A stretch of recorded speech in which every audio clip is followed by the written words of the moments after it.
Welcome to Cambodia Business Week with your host Anthony Galliano here on Radio 1 FM 103.7. Good morning, Cambodia. How are you? It's 4 minutes after the hour, and we have a special guest as usual, but a frequent visitor to the studio. But now you're on Cambodia Business Week. So this is going to be a bit more challenging because we're going to dig deep inside Imran Sadiq. Good morning, Imran. Oh, very good morning. How are you doing, Anthony? I'm doing good. Good to have a friend on. We could have hopefully a great discussion about events in Cambodia. And Phnom Penh. Is it Cambodia or Phnom Penh only? It's Phnom Penh and Siem Reap. Siem Reap. Yeah, okay. Almost. You are the events guy. Yep, fun people. It's a great job, right? It is indeed. I mean, conducting events is a lot of work, but it's also you get to go to all the events in the capacity of working, but all the events in town you're actually going to as well, right? Yeah. Okay. Well, you are the founder, Yep. owner, and Yep. director of Live Wire Entertainment and Events. Mostly live wire events, we can call it. Yeah. Okay. Yeah. It's entertainment, right? It's entertainment, yeah. It goes along with it. All right. So let's first tell us a bit about yourself. Where are you originally from? I'm originally from Sri Lanka, Colombo. Yeah. Okay. And Colombo, so the capital. Capital, yeah. Right. And you obviously you grew up there. Yeah. When did you sort of leave Colombo and move on to other greener pastures? This was my first country. Okay. All right. Well, let's talk a little bit because you've lived in two countries. You had some interesting jobs in Colombo, right? Yeah. Which sort of led to this. You were an assistant program producer for Young Asia Television. Yep. When I was like 16 years, I guess. Yeah, it was more producing original programs and stuff like that. Yeah. Okay, so how did you start out? Because this is obviously in the entertainment industry and the media industry, right? It's more of a media, yeah, correct. And I was young and energetic and producing music videos as well. So, yeah, it was Young Asia as well, where I gradually, best foundation I had. Yeah. So you always wanted to be in the entertainment field? Entertainment field. And I was a radio DJ. I was a mobile DJ before, back in Sri Lanka. What is a mobile DJ? Good question. I've never heard of that. Basically, we set up, we go house parties, yeah, something like that. So you're sort of a DJ for events at that time? Events at that time, we rent out DJ equipments. We come with the whole package. We have a bunch of DJs as well. So when there's a house party, we just go and set up sound system, lighting, DJs. We come with the whole package. So we have a couple of wedding parties. Yeah.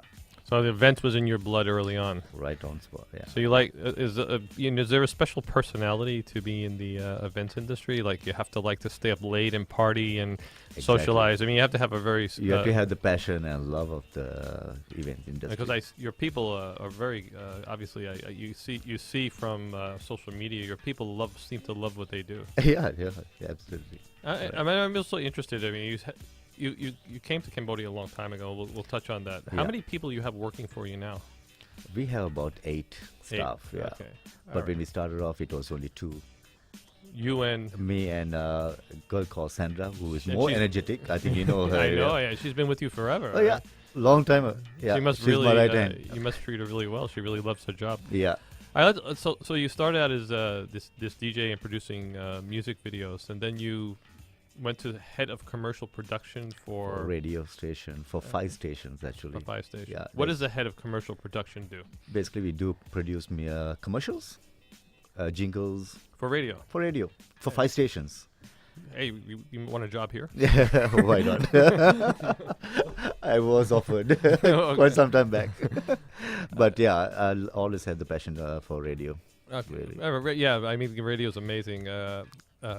I think with the change in radio, though, is it's actually being more like TV these days because it's live streaming and recorded. Right. So interesting. What do you see the differences in radio from when you started to radio now? It's a little bit of a dying medium, isn't it? Yeah. So sorry to say that because I'm on a radio show, but it's a little bit of a dying medium, right? Yeah, it was. Yeah, but it's picking up. But back in Sri Lanka, it was more different. Many radio stations. And when we started off mobile DJ, where I would go back to mobile DJ thing again. When I started off as a DJ, I was only 14 years.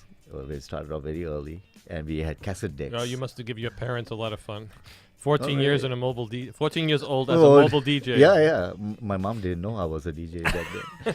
Now Yeah. she does. Now she does. The pictures tell thousands of stories. Right. Yeah. So just to talk a little bit about radio, because this is Mm-hmm. a little interesting. In Cambodia, when I first came here, it seemed to be very popular, and it's since radio is on obviously available through smartphones, it's sort of Right. really, Picked up. I would say, the lower middle class maybe, or the lower class in the country, which is terrible words to use, but that's because radio, like for tuk-tuk drivers and Yeah. motor drivers, I mean, you always they always seem to be listening to radio. Listen to radio, medium. Who else listens to radio? Sorry? Who else listens to radio besides in your car? Is because we Everyone. hope a lot of people listening to radio, but Yeah. in terms of TVC and radio, because you do a lot of this analysis, right? Yeah, we do. It's all about music, actually. People love to listen to music. So we're news. okay because we're Phnom Penh's #1 music station. Exactly. All right. Always the best. Yeah, Yeah. it is the best The actually. best radio station. Right. Yeah, radio. So radio is still popular in Cambodia. Yeah, it does. It has Alright. picked up really gradually. So lot. potential advertisers, you heard it from Imran. It's still very popular, right? Very popular medium, I would say. Okay. I mean, more than TV. I mean, you're stuck on the traffic. It's always radio that gives you the pleasure of music, in terms of news, everything. That's Gossip. fantastic to hear. So radio is really still relevant in the country. Yeah. And it's also available on the internet now, so it's just Yeah. not a matter of you used to have actually a radio. Yeah, smart mobile, Right. smart phone. I mean, it gives you a lot of access to it. So let's talk about when you came to Cambodia. So When you came, what made Oh. you come to Cambodia besides the as- wonderful people and the beautiful weather? I was brought down for Yellow Pages for 1 year contract, and then that whole year changed my whole thing. That's how I got into mobile DJ thing, and it was nobody was doing it, so I had more projects coming up, and then my first project was Marine Ball. Yeah, Sorry? Marine Ball, the U.S. Embassy, Oh, okay. the Marine Ball. The yeah. Marine Ball. Yeah, the okay. first Marine Ball was That was your first project. first project when I kicked off as a And what year mobile was DJ. that? That was in 2000, I would say 4, 5. Yeah, that must have been like tremendous security that was involved in there. So Yeah. that must have been the Yeah. very first event you did. Must have been Yeah, the incredible. only mobile DJ company back then. And I used to rent all the mobile equipments to Pontoon and a few other clubs. They didn't have technology back then. Yeah, so the traveling international DJs, they always requested for high-tech equipment. And I had it. And I used to rent it for many clubs back then. Okay, so you really started out as a DJ here. Okay. Yeah. Again, another fun job. It's a fun job. It was passion. It's not for So my you kind of industry, so sleep during the daytime and work at night. I work at night. Okay, Night owl. no problem. So you came here in 2000. 2000. You exactly. started Yellow Pages. Yellow Pages. And what was it like when you first came here? Because 2000 was different story, It's right? more of I thought of like a U-turn. I was like landing. I thought of maybe I would not survive Right. for a couple of months. I might head back, but no, people were wonderful here, That's always and the I case. always consider Cambodia as my home. Okay. I would say, yeah. And I've been living here 16 years now, and I love it. So the Yellow Pages were a little smaller then than they are now. Is that Oh right? yeah, they're huge now. They're huge now. They're Okay. huge, So yeah. Yellow Pages at the time, actually, we think of Yellow Pages as a book, but it's really internet, right? Yeah, it was in internet, and Yeah. they had other. Yeah, They published it Called- one time. They're still publishing. they do. Okay. They do. All right. It's Yeah. still a pretty good business, right? Yes, yeah, a lot of advertising. Okay. The book keeps getting thicker and thicker. All right. And then you did the Marine Ball. That was your kind of Yeah. launch pad. And then Yeah. when did you start Livewire? Livewire was 12 years ago. 12 years ago. 12 years ago. 12 So years it's- ago. You're one of the long-standing companies then in I Cambodia. would say for- one of and we did a lot of corporate events, product launches, and a lot of mobile company launches as well. And recently, last year, we did a very good project with Smart. Thanks to Smart, of course. Always. Believe in me and my company, Livewire. We did the Jesse J concert, which was That's a very right. successful event. That was very successful. Yeah. So- Congratulations to Thomas. Yeah, Yeah. yeah, that was a very successful, and he was pretty much glad that we produced it in an international standard of scale of concert. Okay, let's go back to your sort of roots with Livewire. I think I've been in markets like Thailand, where they have an event for everything. Yeah. They have an event when a new person comes over to be in a senior management position. They have anniversaries every year. Yeah, sure. Any product that comes out. Yeah. I mean, just about anything possible, Thailand always has an event. Indonesia's obviously the same, which is great because if you're in a certain position, you get invited to events and you fills your whole week, right? Oh, yeah. And you intend to meet the same people all over again, yeah. But I imagine when you first came here, it was a little bit scarce, right? Events were really for something very, very relevant. Yeah, not many people were doing it back then. So yeah. the events market is just amazing now because it's especially with the real estate. Yeah. And it's just incredible that there's events all the time. We've been doing it for a lot for them. Right. I mean, I so believe you're very rich now, right? my pocket is empty at this point. But I remember when I first came here, it was pretty telling to me that there wasn't a lot of events. It was very rare to have events. And how did you, when you started your business, through word of mouth. The word of mouth. Through word of mouth. What type of events in like 2000 to 2002, 3? What kind of events? It was small scale actually. Very small, very right? Small scale, yeah. It was very small scale. But we did go through word of mouth. I believe in that free advertising.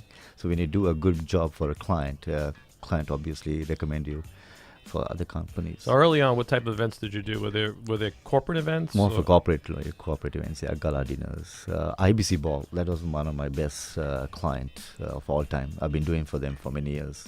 And your clients come to you every year for the same event, right? Yeah. So the competition just has no chance? It's all right. I always welcome competitions. It's always good for room for improvement. Right. So obviously you saw a niche in the market. I don't remember there being any other events company when I first came here. Yeah. I mean, advertising agencies, in a sense, try to do events as well, right? Sometimes they subcontract to us. I mean, advertising company, they have the idea and scope, but producing it and activating it, that's where event management comes into place. So that's where you're the specialist, the Exactly. expertise. And we'll talk about why they outsource it to you, because what's involved in an event, it's probably a lot more than people think. Yeah. Behind back of any events, there's always, that's why I call it live wire, because everything is live. Okay. Yeah, and you get kind of wired, right? Yeah, it's not turning back at all. I mean, everything is live. So whatever the production we do, it has to be top quality. Yeah. I looked at your product set, your product portfolio. It's amazing. Are you really doing all this stuff? Yeah, I mean, there's like 15 products here. Yeah. Press conferences, public relations, seminars, conferences, exhibitions. Yeah. MICE events. We cover most of them. And weddings. Yeah, you're a wedding planner? We could say so. Yeah, I could say so. And you do this all with 8 people? Yeah. And we have subcontractors as well, but we monitor them. And because the client's expectations are very important. Right, so they believe in us. So what's the core product, the number one product you do? More of corporate events. Corporate events. So what's some of the recent corporate events that you did? We did few, and also automobile. We work under SGB Group, some of the events, automobile companies. So we did a bigger scale, which is Rolls-Royce event, which is the best event, corporate event we did. And what kind of people do you invite to a Rolls-Royce event? Very limited, exclusive people. VVVIPs. You do very targeted invitations, like the people that you're inviting actually have to afford a Rolls-Royce, right? Yep. They do. A lot of egos in that room, right? Yes, it is. Egos, yeah. All right, let's talk about some of the other things you do. You do road shows? Yeah, we do road shows. We do activations. What is a road show for the audience? So what would you consider a road show? It's more like an outdoor event, passing footprint. Yeah, more of that. All right, yeah. in the finance world, that has a completely different meaning. A road show, but that's besides when you're trying to sell something to investors. But we don't. So you're not doing that, right? Nope. Okay, and you have professional models and hostesses. Yeah. Now, is that something you outsource, or you? We have some of our freelancers, models, who works for us. Yeah. Now, the modeling industry also is picking up here, It's right? picking up, yeah. Because of events. Yeah. I've always tried to understand that also. Are male models being used more? Because I think it's a little unfair when I go to events. I see very beautiful women, Yeah. and there also are women at these shows. And we now going to cater to the female audience and have very handsome men as models as well. Yeah, there is. It depends on which event. Not that that's what I want to, particularly my taste, but I'm just saying. Yeah, I mean, you have to be fair enough for the female. Right. Actually, we did one event for TWGT. We did have male hostelers. Yeah. Okay, so there's more demand. There's more demand for that. Like your customers are saying, let's balance it out. It balance it up, yeah. All right, that's fair enough. And you do gala dinners, obviously the IBC. Yeah. You have nightclub management. Yeah. For all this for 8 people is really interesting. So, what is the nightclub management part of your business? Basically, we outsource DJs for all the nightclubs, dancers. So we have a contract with a few of the clubs, and so you're sort of almost an agency then. More of an agency, yeah. That I don't see a lot of here. Is there No. for our young entrepreneurs listening? Because agency business for entertainment is huge. It's huge, especially in the U.S. and Europe. So I don't think we have that established business yet. No. So is there a niche for a young entrepreneur to do this? Yeah, yes. And this is actually, getting talent under your and actually booking and getting a commission, right? Yeah, international DJs, basically DJs and dancers. But DJs, because I have a few good sources from international DJs. And what about actresses and singers? Yeah. Yes. Recently we brought Katria English. She's a very popular singer from Thailand.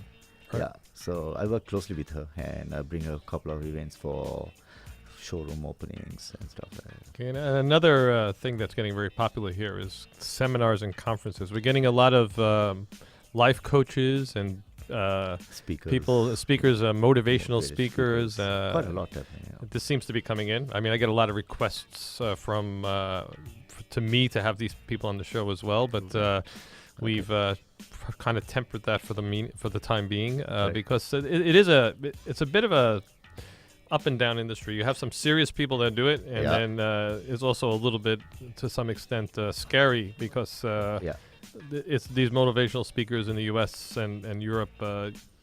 Sometimes you really don't know if that's. But that is our target as well. They don't do it in Phnom Penh, but we do it in Siem Reap. The group of seminars such as like HP computers, This is corporate seminars, right? Corporate seminars, Okay, so that's. But there's also, I guess, a lot of also events where there's training involved, right? Yeah. So you get the trainers in? Actually, we don't target that much on that segment. Yeah. Okay. Yeah. Exhibitions, obviously, pretty popular here now. Right. What is destination management? It's like MICE events. Like group of CEOs, they want to travel to Siem Reap or something like that. We activate. We do have seminars and events for them. Okay, so since you're the expert and you've been doing it for a really long time, tell us what it takes to plan an event. So a customer comes to you and says, let's say a big auto company says, I want to really target my customers to buy my cars. If it's a luxury brand, they obviously want to project a certain image. What makes a great event? What's important to make a great event? Entertainment. Simple as that. I mean, Phnom Penh is pretty small. It's not the food and champagne. It does. I mean, you were invited to one of the events. I think I had a lot of champagne that night. There you go. It was a great event. Exactly. That comes along, and some light entertainment because these people like to chit chat and network. That's more of a business. But it is a networking event at the same time. Event, yeah. I guess to some extent, people also, besides wanting to be entertained, they want to be in a nice setting. Yes, exclusive setting. Like I always say, Phnom Penh is pretty small. Always people intend to invited for the same events. Is that an issue where you're inviting the same people all the time?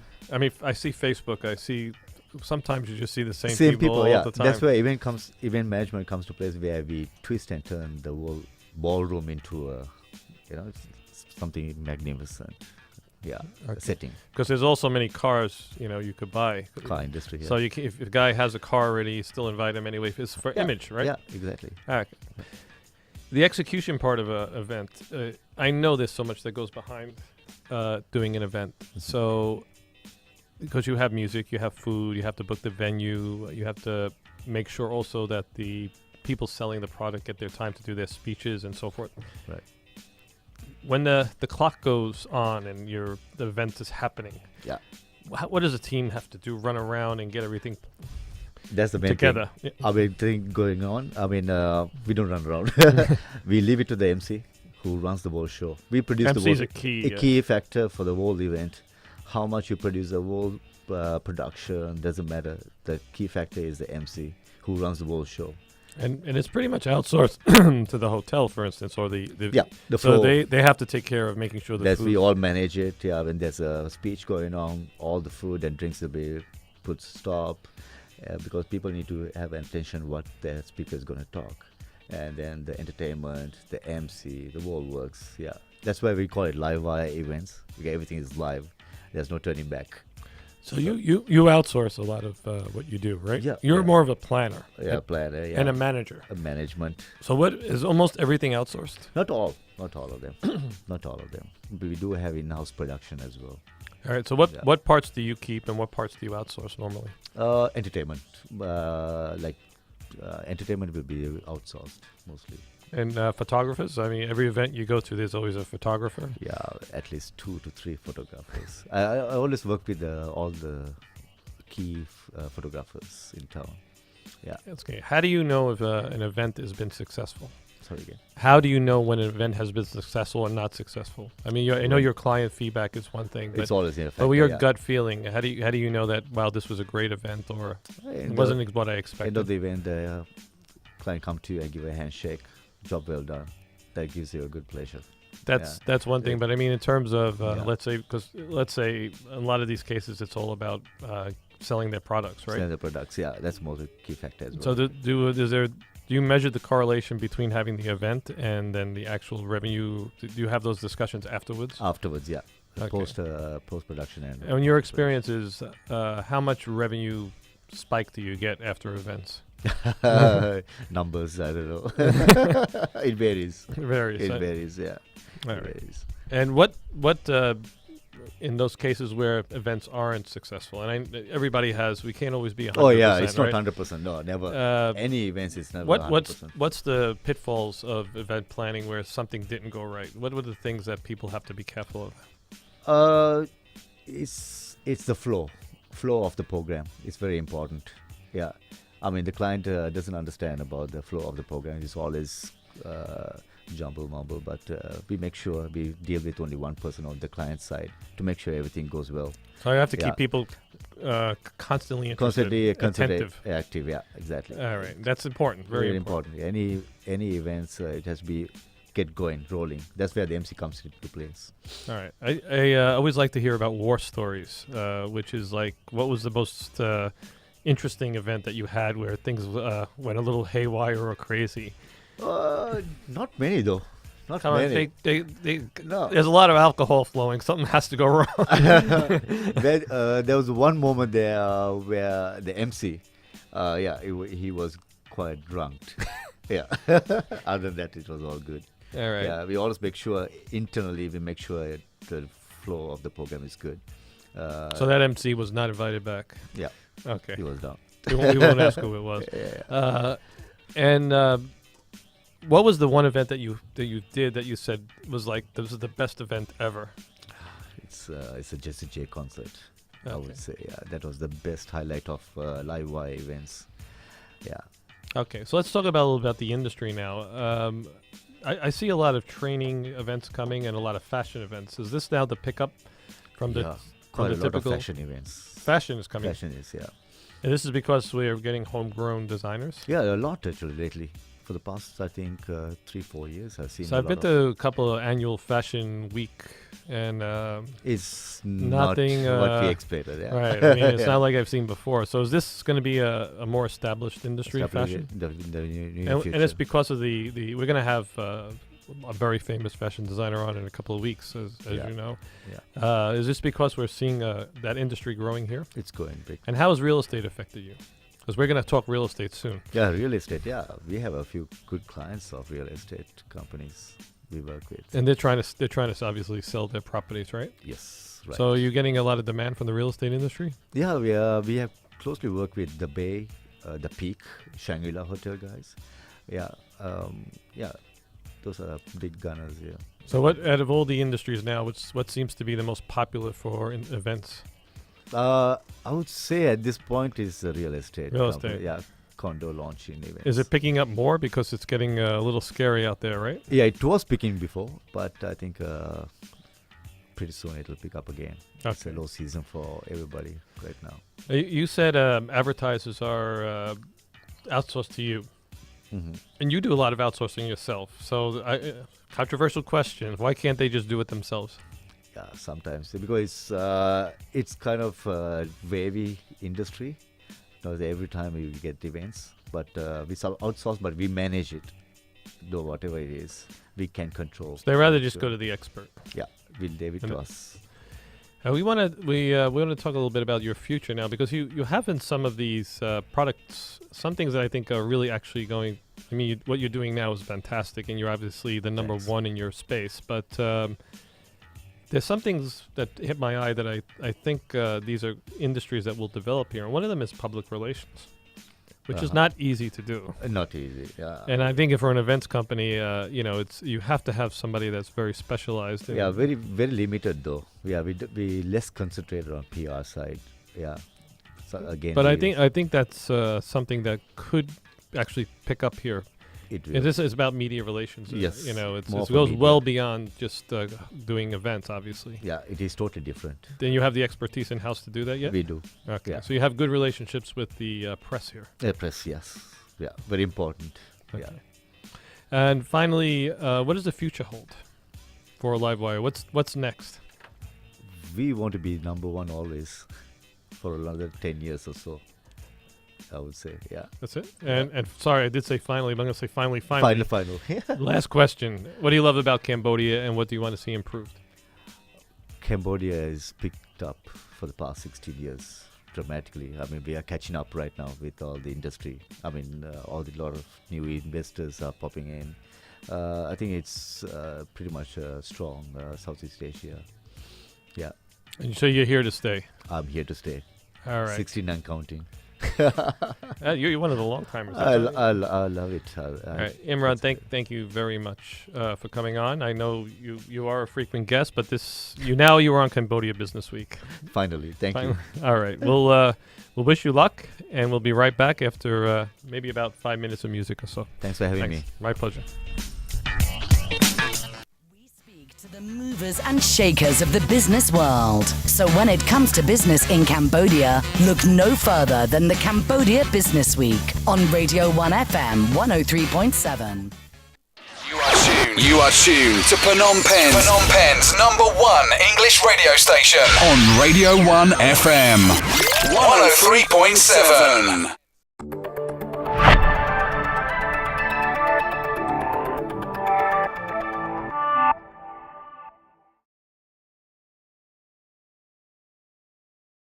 Welcome to Cambodia Business Week with your host Anthony Galliano here on Radio 1 FM 103.7. We're back, and we had a great conversation with Imran. We took a little bit of a lengthy break to get ourselves prepared for our next guest, the beautiful Intan Kosem, who is a Cambodian entrepreneur.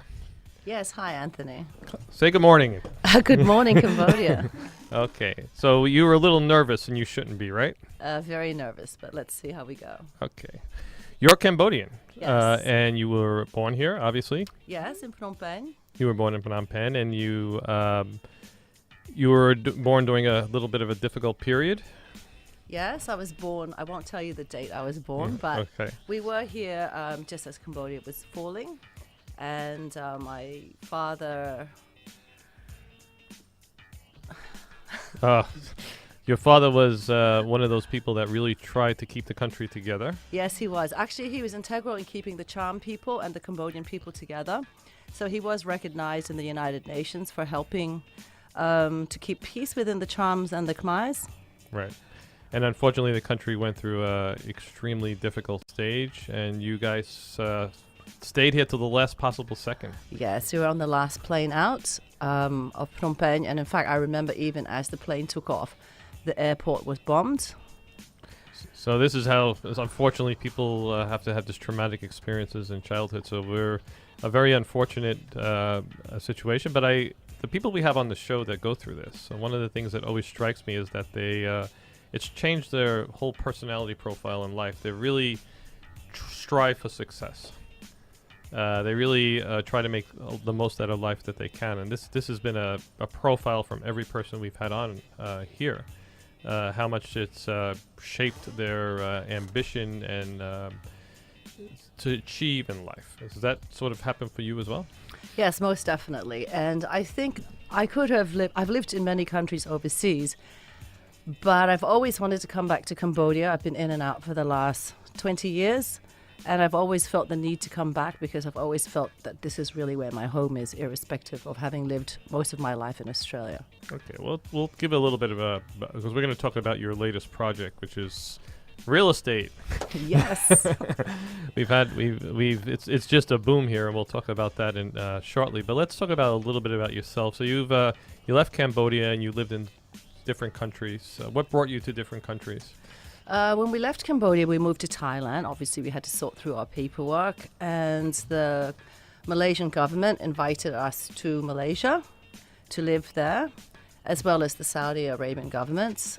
Oh, you lived in Saudi Arabia? Yes. Wow. We had some options, but there's 5 girls and 5 boys in our family. Right. And my father felt that living in Malaysia was a little bit, first of all, closer to Cambodia, and secondly, he thought that Malaysia was a better place for us to grow up. Right. And Malaysia, that time was a little bit of a backwater, though, right? Yes, it was. But it was great. It was. We had a good time living in Malaysia. We have some relatives living there as well, so it was Beautiful very place. easy for my parents. I Yes. always wanted to live there, actually. No, it's great.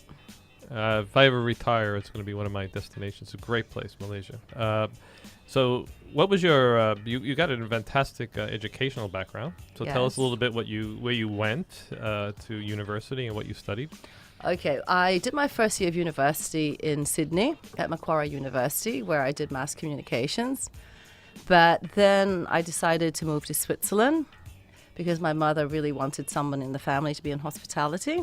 Right. So I went to a Swiss hotel school on top of a mountain in Neuchâtel, What's the name of the school?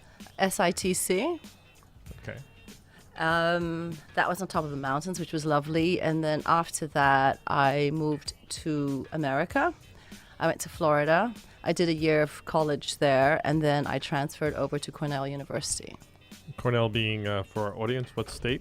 Upstate New York. Upstate New York, Yes. That's right. My hometown. We had to get that in, you know that, right? Yeah, that's right. In Ithaca. Although I didn't go to Cornell. I went to Baruch University, which is an accounting university, but was in what we would call the public school system. But apparently the best accounting university in the country, even though in the public school system. It was You tough. know, I wanted to be an accountant originally. I don't know why.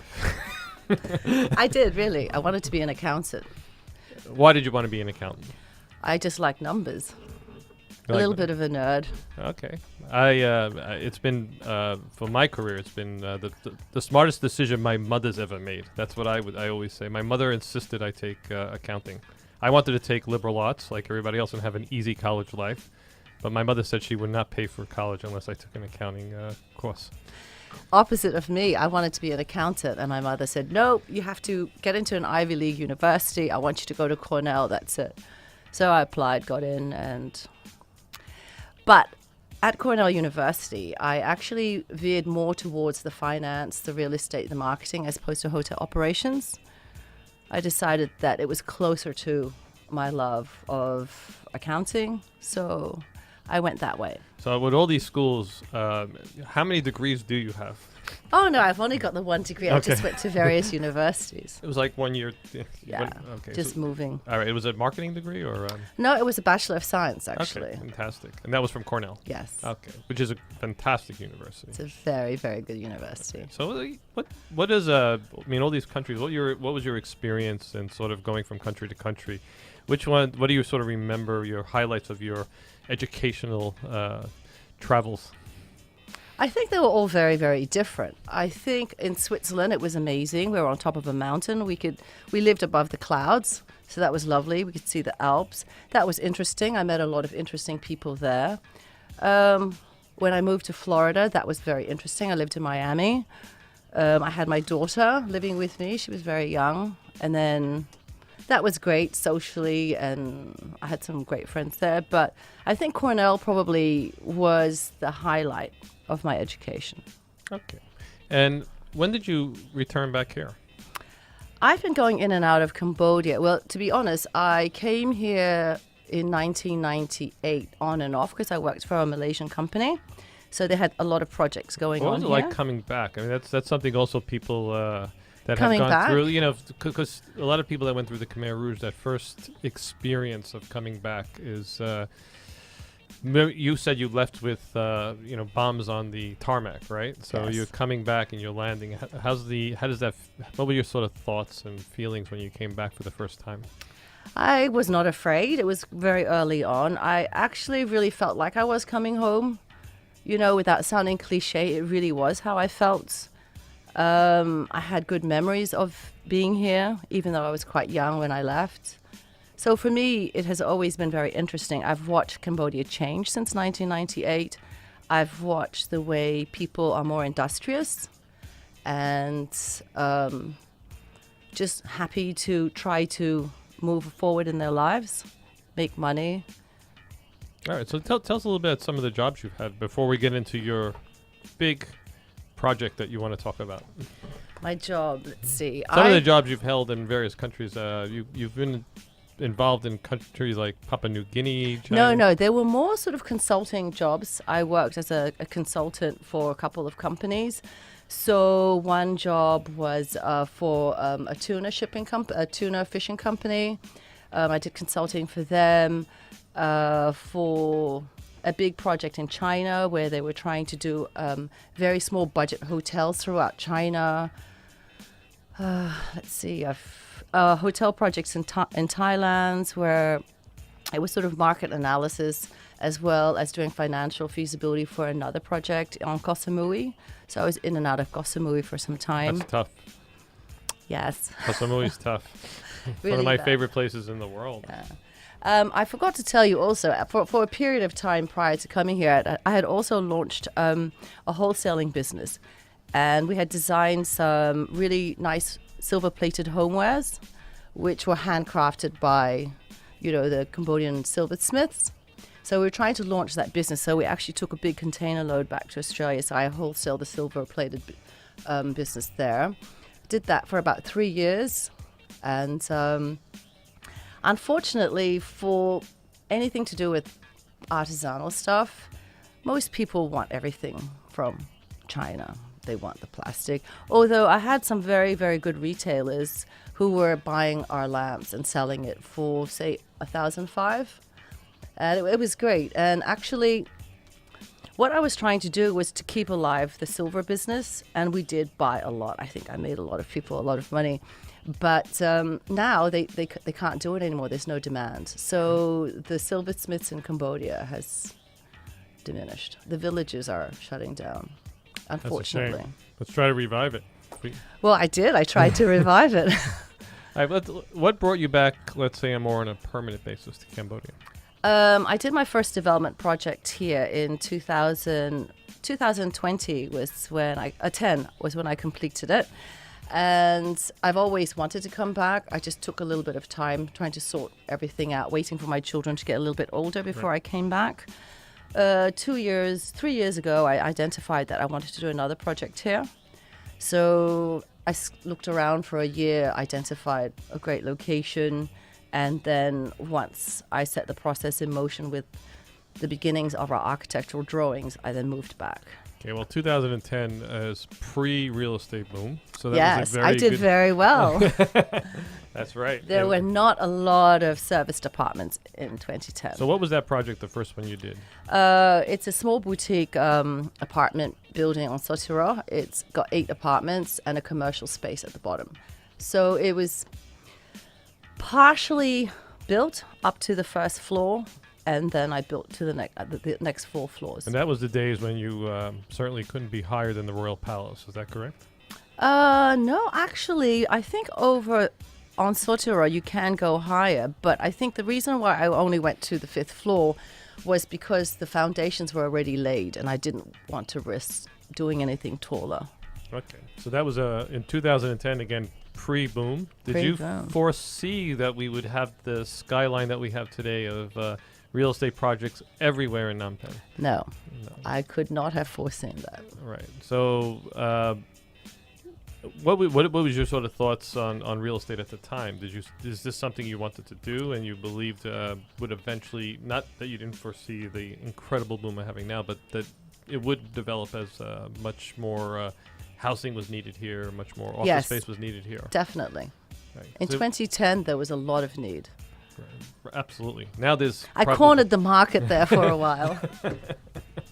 You did. Well, we have somebody that cornered the market on our show. This is amazing. Back in 2010. No, I did very well. I mean, my condominium was very different.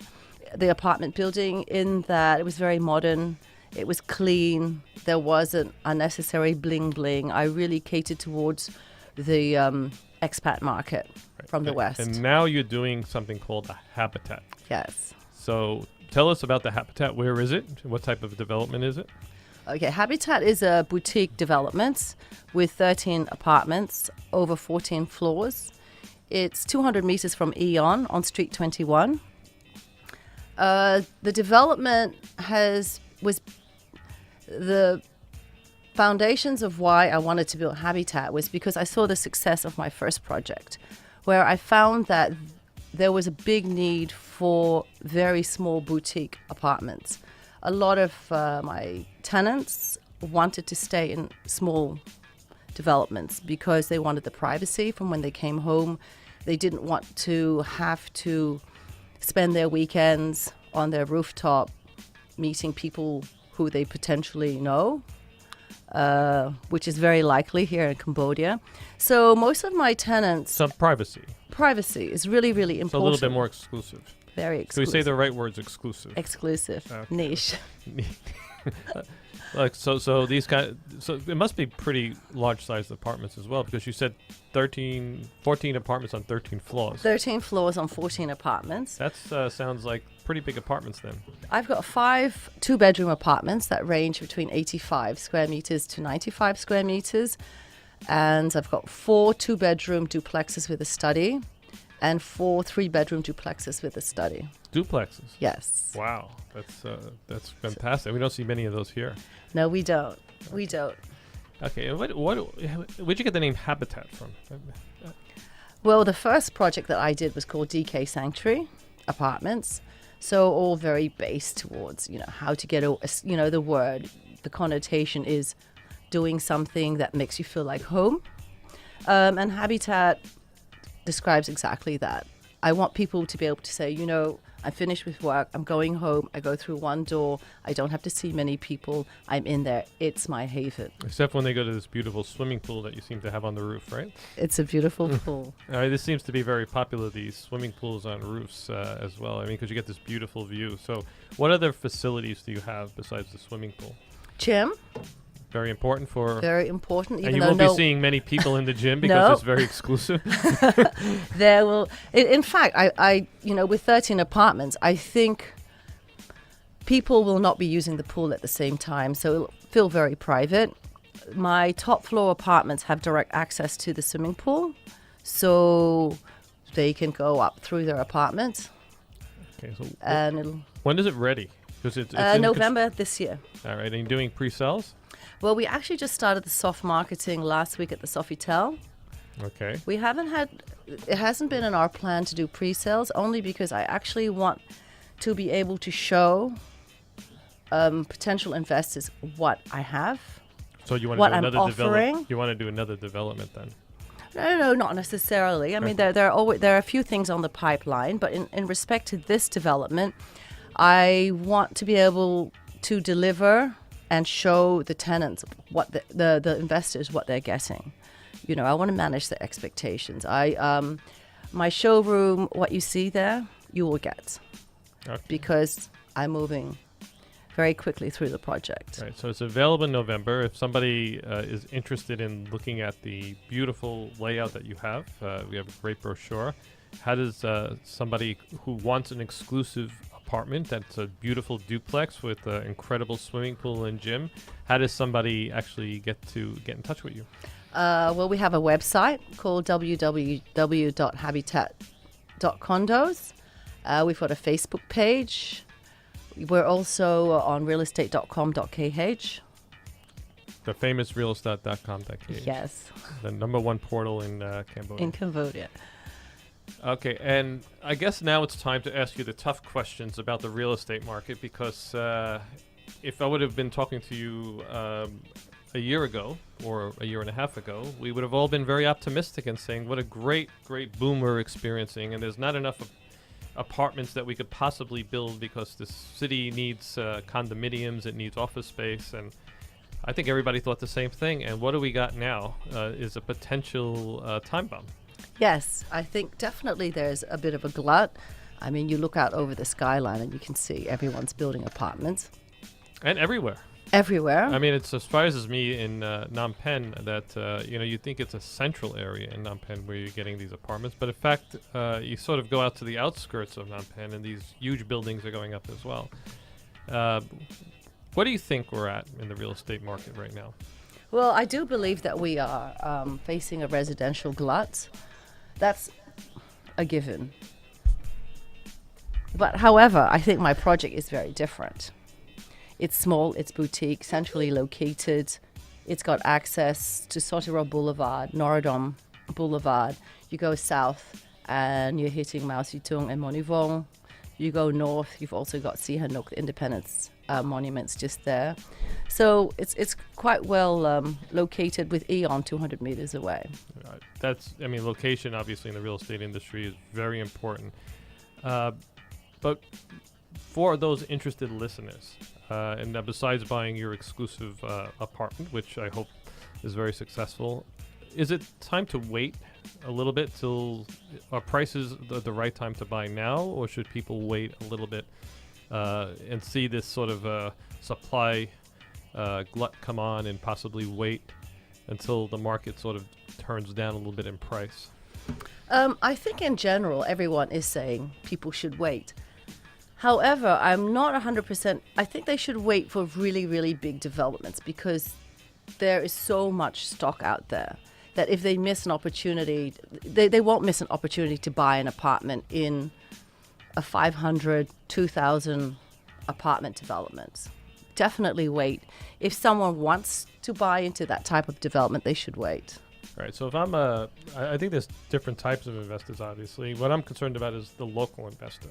So you have a Cambodian that's perhaps living in a small apartment now, or those shop house apartments that everybody seems to be living in, and says, I want to move up to a condominium. I want my own apartment. I want to have a beautiful view. I want to have a pool, a gym. Upcoming mobile Cambodians. What would you recommend to the millennial generation now that's looking to have their own space away from their family and start their own families and have their own ownership of a real estate asset? What would you recommend they do? Well, I think it's an issue of whether they have the money at the moment or whether they're taking out a big loan. I think a lot of real estate developments are doing some very good deals.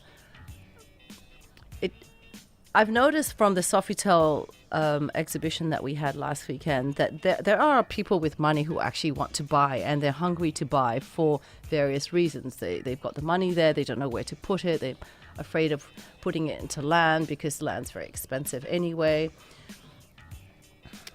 It's really dependent on everyone's situation. And is it there's sort of there's a difference between buying an apartment because you want to live in an apartment, and one for speculation and for investment. Is it the right time to make the speculative investment? Probably not. If I was to advise anyone, I would definitely tell them not to speculate. It's not the time to speculate.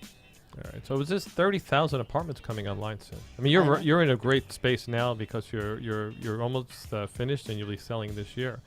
What do you see happening in the next 2 to 3 years in the market in terms of pricing? Pricing is obviously going to drop. Definitely. I think prices will drop, but I think they will drop more in the really big developments because there are so many developments on the market now, 500 rooms, 1,000 apartments. They're now converting it to condo hotels. And what do you? I mean, you have the inside data, right? So, what are these selling, or is there the market? Because I've heard the market's really slowed down. The data I have. Yes, me too. I think a couple of projects have been canned because they haven't been able to achieve the pre-sales. I personally think that even a lot of the developments that are up, they may face some problems with completion, because And what's the risk to investors there? I mean, because it's... Well, I think it's highly risky, because I know of one particular development where they've already done, I think, 10-20% sales, and I know that it's not going through. So do investors lose their money in this case? Well, it I mean, the answer is depends yes, on the right? integrity of the developer. This is the whole issue, it's the integrity of the developer. All right. So good market data. Just be careful of the developer you choose. Yes, definitely. And it's better to probably buy something that's almost complete, not something that's going to be complete in 3 to 5 years. Yes, exactly. And I think it's important to buy something where there is a niche market. I think that it's very, very difficult to get a Western tenant who is quite high-end in their work, whether it's CEOs or lawyers, to rent in big condominiums. But if with small condominiums, I think it will always be like that. It's the same like boutique hotels. If someone has a very nice boutique hotel, which we've seen a few here, their occupancy level is great. We're going to ask you our last question. What do you love about Cambodia? What do you want to see improved? What do I love? I love the people. I love the way the people have become much more entrepreneurial. It gives me a lot of faith because it has really changed. I think the millennials are coming up. They're very enthusiastic to learn, enthusiastic to work, and to be entrepreneurial. So that's great. What we can improve? Yes. Our infrastructure. And we need it. And we need it. And that wasn't so bad, right? It was an easy interview? Oh, you were so nice to me. Well, thank you for the insights in the real estate industry. I hope that's really important that people, as from a developer that heard that. We'll return next week. We have the CEO of Audi on next week. Wow. We'll I'll see. get a car. Thanks. Thank Bye. you. We speak to the movers and shakers of the business world. So when it comes to business in Cambodia, look no further than the Cambodia Business Week on Radio 1 FM 103.7.